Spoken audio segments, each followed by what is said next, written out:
Olá, eu sou o médico Carlos Eduardo Prazeres, médico do Departamento de Imagem Cardíaca do Hospital do Coração e do Instituto Dante Pazanese de Cardiologia, e hoje darei continuidade ao programa de atualização em ressonância e tomografia cardiovascular para o clínico, programa do Departamento de Imagem Cardíaca da Sociedade Brasileira de Cardiologia. Hoje eu falarei sobre um estudo a respeito de tomografia computadorizada, um estudo que foi publicado no JACC Image e que se intitula O cálcio arterial coronariano e o risco a longo prazo de morte, infarto miocárdico e AVC. Então, apesar de múltiplos estudos demonstrarem a superioridade do score de cálcio em estimar o risco de eventos coronarianos em relação aos fatores de risco tradicionais para doença arterial coronária, nenhum guideline ainda endossa seu uso para pacientes assintomáticos e jovens. E nenhum guideline ainda endossa o seu uso como classe 1. Até porque a gente não tem estudos clínicos randomizados onde se guia a terapêutica pelo índice de calcificação, e a gente ainda também tem dados limitados em relação ao score de cálcio em predizer a incidência de acidente vascular cerebral. Então, esse estudo ele objetiva avaliar a habilidade do score de cálcio para estimar, de modo independente, a incidência a longo prazo de eventos coronarianos, AVC e mortalidade em uma população de baixo risco. Esse estudo foi um estudo de corte que seguiu 23.637 pacientes por um segmento mediano de 11,4 anos. Foram excluídos pacientes que já tinham doença arterial coronariana prévia, já tinham sofrido de infarto, de AVC, tinham doença arterial periférica ou uma neoplasia maligna, ou que perderam acompanhamento após a realização do score de cálcio. Os desfechos seguidos foram mortalidade por todas as causas, infarto, AVC e MACE. O desfecho secundário foi a mensuração de revascularização tardia após 90 dias da realização do exame do score de cálcio. Os dados foram extraídos do banco de dados dos militares dos Estados Unidos e do Registro Nacional de Óbitos.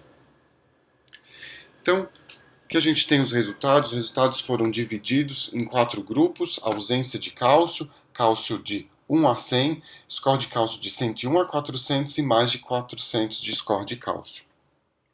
77% da população era do sexo masculino com idade média de 50 anos. E 66% da população tinha score de cálcio zero, 15.717 pacientes, que tinham idade média de 47,7. Mas mesmo nesse grupo de pacientes jovens com idade média de 50 anos, né, a gente teve aí 915 pacientes acima de 400 de score de cálcio. E um número até considerável de pacientes com doença, então com score de cálcio acima de 1.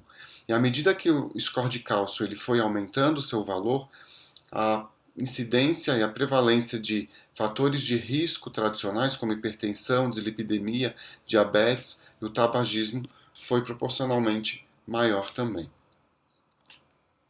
Aqui a gente tem a relação dos desfechos seguidos com o score de cálcio.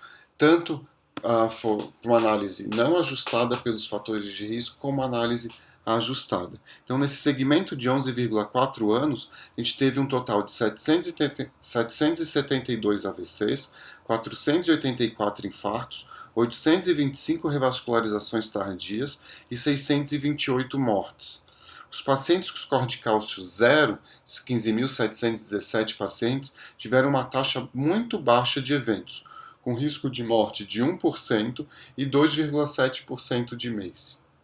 Ao passo que pacientes que tiveram score de cálcio, à medida que foi aumentando esse score de cálcio, a incidência de eventos ela foi aumentando, mostrando aí uma relação estatisticamente significante, tanto para uma análise ajustada como para uma análise não ajustada pelos fatores de risco. O AVC ele se mostrou, o score de cálcio se mostrou preditor quando acima de 101. Até o score de cálcio de 100, como para zero, não mostrou diferença estatística.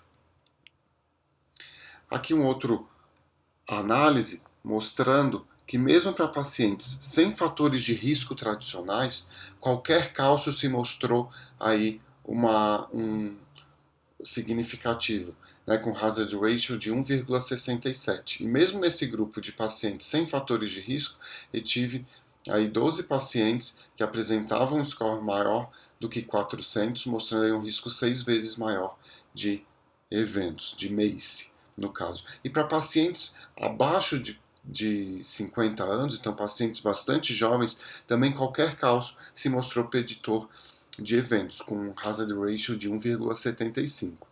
Também nesse grupo de pacientes, um total de 90 pacientes tinham um score de cálcio acima de 400, mostrando aí quase 5 vezes maior o risco de eventos. Então esse gráfico aqui demonstra que o score de cálcio, mesmo para pacientes sem fatores de risco e para pacientes jovens menores de 50 anos, é um bom preditor de risco. Então o que esse estudo ele coloca em voga? Que a presença e a intensidade do score de cálcio ele foi superior aos fatores de risco tradicionais para predizer desfechos cardiovasculares importantes. A ausência de cálcio identificou uma população de muito baixo risco de eventos, e a presença de cálcio, mesmo no grupo de pacientes jovens e sem fatores de risco, que totalizou 6.200 pacientes, foi associada com aumento de eventos, no caso aqui MACE, com hazard ratio de 1,67, mostrando uma relação bastante significativa.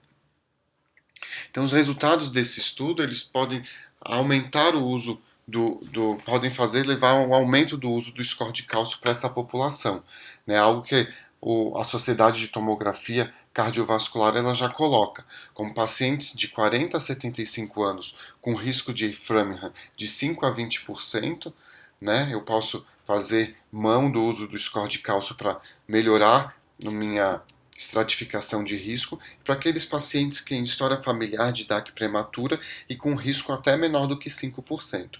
E esses dados vêm muito em voga e casam com já trabalho apresentado pelo Dr. Tiago Senra previamente, mostrando que para pacientes que têm um score de cálcio acima de 100, né, o uso de estatina acabou diminuindo eventos. Aqui a gente vê o número de eventos e ele demonstrando que tratando esses pacientes de modo mais adequado, eu tenho uma redução de eventos. Aqui estão os nossos links das redes sociais para seguir o que vem acontecendo do Departamento de Imagem Cardíaca. Muito obrigado.